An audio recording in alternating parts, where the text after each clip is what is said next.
Kam vendosur kumbullat në një tenxhere me ujë me krip, i kam lënë për 10 minuta dhe tani kam shplar vazhdimisht me ujë të rrjedhshëm, edhe do t'i vendos te kjo tava. Bashkë me bishtat, mund t'ja heqim nëse dua, por edhe mund t'i lëm sepse janë shumë të ushqyeshëm. Unë do bëj komposto me këto, edhe ajo krijohet një lëng i mirë edhe nga bishtat, si një çaj i shëndetshëm. Pasi kemi lëmë për disa minuta, mund t'i lëmë në ujë me krip ose në ujë me sot buke, i laj me ujë të bollshëm. Këto janë biologjike, janë të rritura në natyrë, edhe janë shumë të shëndetshme, shumë të mira, edhe me plot shije. Në tenxhere do të shtoj disa shkopin kanelle dhe ujë. Gati 1 litër e gjysmë dhe këtu do të shtojmë edhe 4 lugë gjelle me sheqer.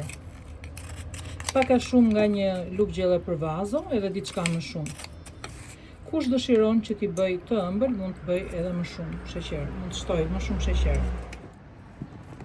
Tani jam duke mbushur vazot me kumbulla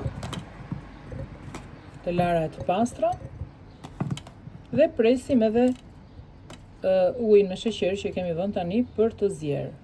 Mbaroj dhe ai dhe pastaj do mbushim vazot. Tani që uji ka vluar, do të mbushim vazot.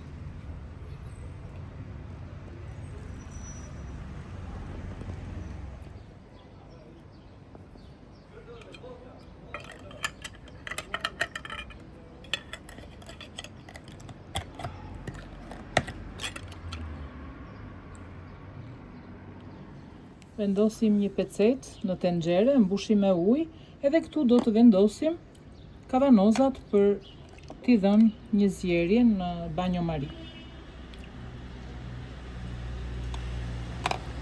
Mund t'i vendosim edhe me pak poshtë ose edhe në këtë mënyrë, ose edhe të shtrira në këtë mënyrë. Si të doni, nga madhësia varet e tenxheres. Si vendosim kavanozat dhe tani do t'a lëmë të zjejnë në një temperaturë të ulët, derisa të marrë val të vlojë. Pasi i kemi lënë të zjejnë mirë, i heqim, mbyllim sobën edhe i lëmë të ftohen.